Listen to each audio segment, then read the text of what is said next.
देखो, ये अथर्ववेद का जो हमने एक प्रकार से पाठ किया है, पारायण किया है, स्वाध्याय किया है, और यदि उस श्रवण को हम समझ सकें, अपने हृदय में रख सकें, तो एक यात्रा शुरू होती है।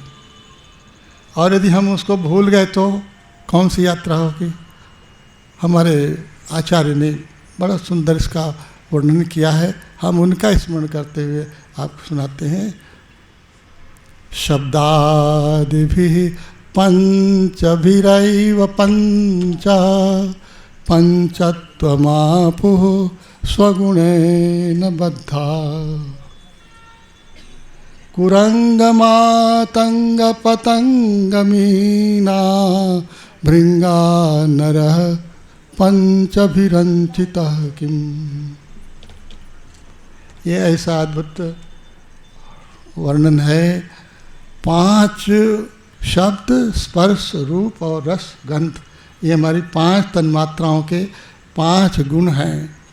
और इन 5 गुणों से, अपने गुणों के कारण ही बद्ध है ये हमारा जीवन, अपने गुणों से। और ऐसा बद्ध जीवन पंचत्वमापुः, पंचत्व को उपलब्ध हो जाता है। यह पंच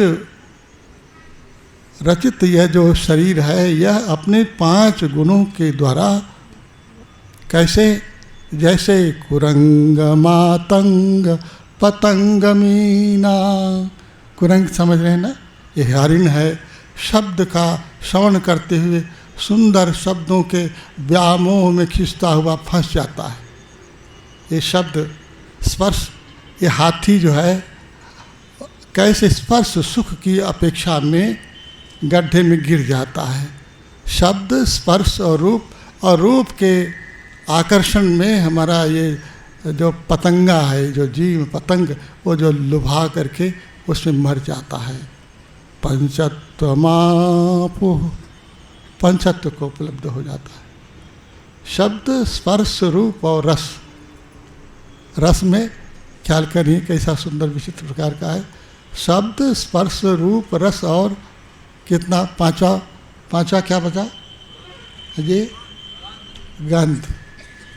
रस में कैसे रस में हम चाहते हैं कि ये देखो, दो बहुत सुंदर उदाहरण उन्होंने कहते हैं। एक मछली है ना, और एक भौरा कैसे बनता है और भौरा कैसे फंसता है। भौरा गंध के कारण, सुगंध में, उसी में मस्त हो जाता है, मदमस्त हो जाता है और मर जाता है। और सवेरा होता है, देखो ये कमल खिला हुआ है ना, कमलनी का स्वरूप ऐसा, और वो धीरे से जो फूल है वो बंध हो जाता है। और कहते हैं कि सवेरे कोई आया, कोई हाथी आया और उसने उसको एक सूंघ से पकड़ लिया, मर जाता है। शब्द, स्पर्श, रूप, रस और गंध में ये जो ख्याल करो, सबको तोड़ सकता है, लेकिन वो इतने सुंदर कोमल जो पंखुरी है उसको भेद नहीं पाता, मर जाता है। मछली है, कैसे फंसती है कि अब तो स्वाद लेने की उसमें वो पता नहीं उसे कि इसमें कांटे भी हैं। मछली कैसे फंस जाती, अपने अपने गुणों, कोई बांटने वाला नहीं मेरे बंधु, कोई मारता नहीं हमें। हमको मारने वाली हमारे ही इंद्रियां हैं, जो अपने शब्द, स्पर्श, रूप, रसगंध के द्वारा हमको, अपने गुणों के द्वारा हमको बांध लेती हैं। और हम जो मानव हैं, हमारे आचार्य कह रहे हैं, भगवान शंकराचार्य का वर्णन है विवेक चूड़ामणि में, कह रहे हैं कि ये जो हम मानव हैं, हम मानव जिसके पास 5 है, देखो एक एक के द्वारा तो ये सब जो है बंध जाते हैं, और हमारे पास 5 है, तो हम क्यों नहीं मरेंगे? नहीं, हमने तो मरने का सारा इंतजाम जुटाया हुआ है। इस मृत्यु से, इस भाव से मुक्ति का दाता कौन होगा? कैसे हम मुक्त होंगे? कैसे हम अपने इस इंद्रियों के इस पास से बाहर हो पाएंगे? तो हमारे आचार्य जी ने कहा कि हम कुछ सुना पाएँ, हम क्या सुना पाएँ, और आप सबको भी हम चाहते हैं कि जाते जाते इस कुंभ का समापन हो रहा है, और इस समापन में जो हमारे आचार्य की इच्छा है कि इस विश्व धर्म का प्रसार जन जन में हो। तो ये विश्व धर्म क्या है हमारा, जहाँ आपको पहुँचना है। देखो ये बड़ी झगड़े की बात है। हम नाना रूपों में हैं, हमारा नाम अलग, हमारा रूप अलग, और हमारा लिंग भेद अलग, हमारी जाति अलग, हमारा संप्रदाय अलग, हमारा पंथ अलग, ये नाना। और हम किसी गुरु के शिष्य हैं। देखो हमारा गुरु का पंथ भेद, जाति भेद, वर्ण भेद और कुल हमारा अलग, और देश हमारा अलग, स्थान अलग हमारे, और हमारे देवी देवता अलग अलग, सब भिन्न भिन्न। इस सारी भिन्नताओं में ऐसा घूमता हो हमारा मानव समाज, इस मृत्यु के पास से कैसे मुक्त हो सके, ये हमारे वेदांत की जिज्ञासा है, इच्छा है। और यही हमारे जीवन का वो परम आशय है कि हम इस बंधन से मुक्त हो सकें। ये जो हमको मृत्यु की यात्रा की ओर ले जाने वाला हमारा जो, अब इसे आप धर्म को हो, कर्म को, ज्ञान को, अज्ञान को, ये सब हमको उसी ओर ले जा रहे हैं। तो हमारे आचार्य क्या कहते हैं, इससे कैसे बाहर आप जाओगे। एक उदाहरण हम आपको देते हैं, वेदांत का एक प्रसिद्ध उदाहरण है। इसकी सोच करो आप, इसकी समझ अपने भीतर ले आओ। और मैंने अनेक बार इसको आपसे चर्चा किया है। कोई बोलते हैं सन्यासी हो जाओ, घर द्वार छोड़ दो, मुक्ति हो जाएगी। कहाँ किसको मुक्ति होती है? घर द्वार छोड़ने से या गिरवा पहनने से मुक्ति होती है किसी की? किसी की मुक्ति नहीं होती। और यदि सोचो, देखो, समझो तो महामाया जगदम्बा, लोग कहते हैं ना कि हमको तो ये माया ने बांध लिया है, माया के बंधन में हम हैं। स्वगुणेन बद्धा, अपने गुण के द्वारा ही ये हमको उसने बांध लिया है। आप बोलते हो कि माया ने मुझे बांध लिया, इसी गुण बोध को माया कह रहे हो आप। और हमारे यदि आचार्य की बात सुनो, समझो आप, तो वेदांत जहाँ हमारा वेद अंत होता है, कहाँ अंत होता है? देखो 3 अवस्थाओं का वर्णन किया हमारे वेदांत ने, जागृत की, स्वप्न की और सुषुप्ति की। ये 3 अवस्थाएं हर मानव को प्राप्त है, चाहे वो अज्ञानी में हो, ज्ञान में हो, या प्रबुद्ध हो या अप्रबुद्ध हो। तो ये जो सुषुप्ति है इसकी चर्चा करता हूँ और एक प्रश्न करता हूँ। समापन हो रहा है समारोह का, यहाँ से आपको जाना है, क्या लेके जाओगे, क्या समझ के जाओगे? हम कोई उपदेश दें कि जातियों का भेद मिटना चाहिए, ये पंथों का भेद मिटना चाहिए, ये देशों का भेद मिटना चाहिए, और ये सब मिट जाए तो एक अखंड संस्कृति होगी, एक अखंड धर्म होगा और एक अखंड हमारा धर्मराज्य होगा। ये हमारा वसुधा जो है, एक राज्य के अंतर्गत जीने वाले हमारे समस्त नागरिकों का ऐसा संघबद्ध समाज होगा। इतना हम उपदेश कर सकते हैं, ये वाचक रूप से हम आपको सुना सकते हैं कि ये संदेश लेके आप जाओ। लेकिन मैं ये संदेश आपको नहीं कहूँगा। हमारे आचार्य ने जो हमको दिखाया, जो दृष्टि हमारे वेदों ने हमको दी है, मैं चाहता हूँ कि यदि उस दृष्टि को अपने भीतर रखो तो ये सब आपसे आप संपन्न होने वाला है। और उस दृष्टि को दिखाने के लिए एक ही उदाहरण मैं आपको कहना चाहूँगा। अपने सुषुप्ति का स्मरण करो। आप जागे हो तो जागे हुए संसार दिख रहा है ना, सपने में हो जाते हो तो बोलो आप, ये संसार दिखता है कि नहीं? तुम्हारे अपने मन का संसार ऐसा ही जैसा यहाँ है वैसा दिखता है। और जब सुषुप्ति में हो जाते हो तब, सुषुप्ति में बोलो, सुषुप्ति में ये संसार रहता है? आप बोलते हो कि नहीं रहता। देखो सुषुप्ति में संसार नहीं रहता है, आप रहते हो, आप रहते हो। मुश्किल बात है ना। देखो सुषुप्ति का याद करो, सुषुप्ति की स्मृति करो। ये 3 अवस्थाएं न होती तो हम ज्ञान की बात करते ही नहीं। इन्हीं 3 अवस्थाओं में ये ज्ञान समाया हुआ, सारे जगत का ज्ञान, सारे दर्शन का ज्ञान। और यदि कहो तो 3 वेद तो हैं, पहला ऋग्वेद, दूसरा यजुर्वेद, तीसरा सामवेद और चौथा मैं अथर्ववेद का ये समापन कर रहा हूँ आपके। अथर्ववेद को आज मैं इस रूप में दिखाना चाहता हूँ कि 3 अवस्थाएं हैं और अथर्ववेद ये ब्रह्मवेद है। अथर्ववेद हमको कहाँ ले जाना चाहता है? सुषुप्ति के पार ले जाना चाहता है। कहाँ? देखो सुषुप्ति में होता क्या है और उसके पार कैसे जाओगे। सुषुप्ति में कम से कम यदि आप स्मृति करो, जब सुषुप्ति में होते हो तो शायद कहीं भी किसी को कुछ याद नहीं रहता। न तुम वहाँ कहते तो आपके संसार नहीं रहता, इसलिए मैंने पूछा कि तुम रहते हो कि नहीं, सुषुप्ति में आप रहते हो। यदि आप सोचो कि ये जो हमारा नाम है, रूप है, ये रहता है, ये दशरथ जी रहते हैं उस समय, हरि जी रहते हैं उस समय, संजय बोलो सुषुप्ति में रहते हो, स्त्री रहते हो कि पुरुष रहते हो, बोलो किस जाति वाले होते हो, शादी वाले होते हो कि बिना शादी वाले, क्या हो, रोगी होते हो कि भोगी होते हो, एशिया में होते हो कि यूरोप में कि अफ्रीका में, कहाँ रहते हो, भारतवासी हो कि नेपाल के हो कि भूटानी हो, क्या हो आप। ये सुषुप्ति एक ऐसा विज्ञान है, एक ऐसा सत्य हमको देता है जो हमारे इसी जीवन में है, जो सबके पास है। इस सुषुप्ति का यदि अध्ययन करो आप तो एक ऐसी अवस्था, हमारी तीसरी अवस्था है, यही वो थर्ड आयाम है जहाँ हमको ले जा करके हमारी महामाया हमको वहाँ पहुँचा देती है। अपने से तुम्हें माया, जिसे आप माया कहते हो, ये जगदम्बा आपसे आप तुम्हें वहाँ पहुँचा देती है कि तुम ये सब कुछ नहीं हो, ये सब जो तुमने ओढ़ लिया है ये सब तुम हो नहीं, केवल बोलते हो, कहते हो। ये तो महामाया की कृपा है, दया है उनकी। जगदम्बा ने, कहते हैं जगदम्बा ने हमको माया में डाल दिया है, तो मेरे बंधु जगदम्बा ने तो आपको उबार दिया है, कभी याद नहीं करते हो। इस संसार जाल से वो माया तुम्हें खुद ही मुक्त कर, अब आप मुक्त नहीं होना चाहते हो।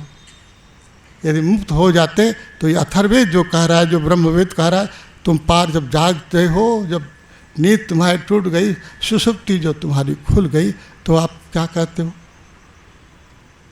फिर से वही कपड़ा ओढ़ लेते हो, फिर से वही ओढ़ना ओढ़ लेते हो। देखो गंगा जी में नहाए, स्नान किए, निर्मल हो गए, और फिर से जब आए अपना वही कपड़ा ओढ़ लिए। मैं पंडित जी, मैं डॉक्टर साहब, मैं कंपाउंडर, बोलो आप फिर से वही हो जाते हो। मैं लड़की, मैं लड़का, मैं पति, मैं पत्ना, देखो सब फिर से वही हो जाते, और फिर से तुम्हारा संसार शुरू हो जाता है, 24 घंटे का फिर वही संसार। ब्रह्मवेद क्या कहता है मेरे बंधु, एक बार स्मरण करो, तुम्हें प्रकृति ने, महामाया ने, भगवान ने, भगवती जो नाम दो, उसने तुम्हें सबसे पार कर दिया है। अब तुम्हारी मौज, तुम उसके पार रहो। देखो जैसा ये बैठा इसके पार हो गया, हमारे गुरुदेव इसके पार हो गए प्रभु, और मुझको कहा कि इसके पार होके देखो अपने को, जो हमने तुम्हें पार कर दिया वो वहाँ तुम रहोगे। यदि रह सको तो एक नया जीवन बनेगा, ये संसार जो है नया हो जाएगा, दिव्य हो जाएगा। ऐसे आत्म वस्तु को उपलब्ध होकर के आप परम हो जाओगे। प्रतिदिन आपको आत्मा में अवस्थान देने वाला हमारा ये सुंदर विज्ञान, इससे बढ़ कर के कोई ध्यान, कोई समाधि तुम्हें क्या बताएगा, कोई गुरु तुम्हें क्या बताएगा। जो तुम्हें ये तुम्हारा जीवन गुरु पढ़ाता है, इस जीवन गुरु की पाठशाला में कोई विद्यार्थी नहीं होता मेरे प्यारे। जो जीवन गुरु हमें रोज़ पढ़ाते हैं और रोज़ हम पढ़ के रोज़ भूलते हैं, तो बताओ हमारे अपने भाग्य का, अपने दुर्भाग्य का और क्या हो सकता। तो समापन करता हूँ, यदि जाग सको, देखो हमारे संत बोलते हैं, कैसा सुंदर भाव रखता है उनका, ज्यों तिल माही तेल है, ज्यों तिल माही तेल है, ज्यों चकमक में आग। समझ में आता है ना, तेरा साईं तुझ में जाग सके तो जाग। यदि जाग सकते हो तो जागो मेरे प्यारे। यही जगाने के लिए संत आते हैं, यही जगाने के लिए संत कबीर आए, हम नहीं सुन पाए। और देखो इस धरती पर संत कबीर के साथ में एक और महापुरुष धरती पर पैदा हुए, हमने नाम सुनाया था। देखो रविवार को जन्म, ये मेरा जन्म भी उन्हीं के दिन में हुआ है मेरे प्रभु। रविवार को इस धरती पर भगवान सूर्य का प्रकाश हुआ है। हमारे संत रविदास जो है इस धरती पर प्रकाशित हुए हैं। और देखो इस जागे हुए इंसान का धर्म क्या होगा। ये जो चौथा आयाम है, सुषुप्ति के पार जो ये तुरिया है, इस तुरिया में रहने वाले जो संत हैं, उनका जो ध्यान है, उनकी जो स्मृति है, कैसी पुण्य स्मृति है। और उन्होंने एक शब्द दिया है तुम्हारे धर्म को, ख्याल करो आप, बहुत विचित्र लगेगा आपको। उन्होंने जिस धर्म को कहा, एक समय आया हुआ था कि ये सब धर्मांतरित हो रहे थे, सभी अपना धर्म छोड़ो, अपना धर्म छोड़ो, और केवल इस धरती पर ऐसा उद्घोष करने वाला महात्मा महापुरुष, जो भी नाम दो उन्हें, शब्द चूक जाते हैं, उनको किस प्रकार से हम स्मृति में ले आएंगे। सत्य धर्म छाने नहीं, जो गल चले कटार, ऐसा कहने वाला, ऐसा हमारे संत रविदास। सत्य धर्म छाने नहीं, जिनको इस सनातन के लोगों ने छोड़ दिया कि मेरे सनातन धर्म का तुम बाहर अछूत हो, छूने के लायक नहीं हो, उस संत ने कहा कि सत्य धर्म छाने नहीं, जिन्होंने अपने सीने को चीर करके दिखा दिया कि देखो ब्रह्मत्व तो यहाँ है, हमारे हृदय के भीतर है। मुझे कहते हो कि मैं तुम्हारे धर्म का नहीं हूँ, मैं उस धर्म का हूँ जो सनातन है, अभी तुमको पता नहीं उसका। सनातन धर्म का ऐसा धरती पर उद्घोष करने वाला ऐसा महापुरुष कौन पैदा हुआ मेरे प्रभु। कभी हमने सुना था कि हनुमान जी ने अपना हृदय जो है फाड़ दिया था और सीताराम को दिखा दिया था, ऐसे हमारे अपने रविदास जी ने अपने हृदय को फाड़ करके दिखा दिया। देखो यज्ञोपवीत तो मेरा यहाँ है, तुम बोलते हो, तुम तो बाहर डोरे को लटकाए हो, इसे यज्ञोपवीत कहते हो, और मेरा अस्थि जो डोरा है जो कभी छूट ही नहीं सकता, ऐसा मेरा सनातन धर्म है। और इस सनातन धर्म को आप कहते हो छोड़ सकते हो, छोड़ोगे? इस सनातन को तो तुम भी नहीं छोड़ सकते हो। यदि सनातन छूट गया होता तो तुम कैसे रहते? मुसलमान होते, ईसाई होते? तुम भी रहते ही नहीं, धरती पर ही नहीं रहते। धर्म वो जो जिसने तुम्हें धारण किया है, उस धर्म को छोड़ के किसी का अस्तित्व नहीं जगत में है। उस धर्म की सेवा करो मेरे बंधु, उस धर्म का अनुसरण करो। इतना ही आपसे कहता हूँ। ये समापन का जो संदेश है सबोध का, ये देखो, ये सच्चा सबोध, सबोध यही धारा, यही गंगा की स्नात धारा में आपको स्नान करना है। सनातन का ऐसा सत्य धरती पर विजयी होगा, इसके सिवा जिसकी विजय मनाते हो वो तो सब असत धर्म है मेरे प्रभु। और इसलिए मैं उसे धर्म तो कहता ही नहीं, धर्म तो सत्य ही होगा, सत्य ही धर्म होगा। और सत्य होगा केवल तुम्हारा अपना स्वरूप, जो तुम्हें सुषुप्ति के पार तुम्हारी स्मृति में आ जाए, हर मनुष्य के स्मृति में आ जाए। यदि इस धारणा को समझ सको, इस ध्यान को समझ सको, जिसका हमारे उपनयन में महामंत्र बोलता है, भर्गो देवस्य धीमहि, ऐसा जो परम ऐश्वर्य का प्रदाता, जो परमात्मा जो तुम्हारे भीतर है, यदि ऐसा प्रभु प्रकाशित हो जाए तो मेरे प्रभु उस धर्म का कभी भी प्रत्याख्यान नहीं होगा। इसलिए आपसे इतना कहना चाहता हूँ, धर्म की विजय होगी, सत्य है, अपने धर्म की विजय आप मनाओ, इसके लायक बनो, इसके योग्य बनो।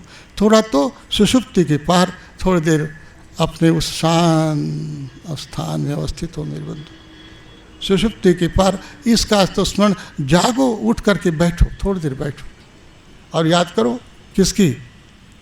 जो तुम नहीं हो उसकी याद करो, जो तुम हो उसकी याद करके संसार का काम करना। लेकिन सोते सोते 3 मिनट पहले और 3 मिनट सोने के पहले और सोने के बाद, 3 मिनट पहले 3 मिनट बाद, ये स्मृति में ले आओ कि ये जो कुछ है प्रभु, सब जिसे आप ले लेते हो, मैं जानबूझ करके आपको सौंप देता हूँ। तेरा तुझको अर्पित क्या लागे मेरा, ये सब आपने, महामाया ने जो हमको ओढ़ा दिया है प्रभु, आपकी चादर अपने पास रखो, है ना। ये चादर जो दिया है आपने, ये चादर सूर्य नर मुनि ओढ़ी, ओढ़ के मैली किन्हीं चदरिया, दास कबीर जतन ते ओढ़ी, दास कबीर जतन ते ओढ़ी। कहते तो आप ना, ज्यों की त्यों धरी दीनी चदरिया। जैसा चादर प्रभु आपने दिया है, ये आपको सौंप देता हूँ और आपके धाम में विश्राम करता हूँ। ऐसी निद्रा सो आप। मरो है योगी मरो, कबीर की वाणी गोरख बोलते हैं ना कि मरो है योगी मरो। कैसे कैसे मरो? ऐसी मरनी मरो जैसे गोरख वह दीठा, ऐसी मरनी मरो मरण है मीठा। ऐसी मरनी कौन मरता है? कब मरोगे? जब ये उनको सौंप दोगे, रोज रात को सौंप दो मेरे प्रभु। सौंप करके आराम में उनकी गोद में, महामाया की गोद में सो और जागो, तो माया की गोद से जागृत हो जाओ। इसी स्मृति के साथ कि ये जो ओढ़ने वाला है, अब आपका काम करना है प्रभु, इसलिए ओढ़ लेता हूँ। प्रभु के काम करने के लिए प्रभु की चादर ओढ़ लेता हूँ और आपका काम विदा होगा, प्रभु आपको वापस कर दूँगा। बस इतना ही कहना चाहता हूँ।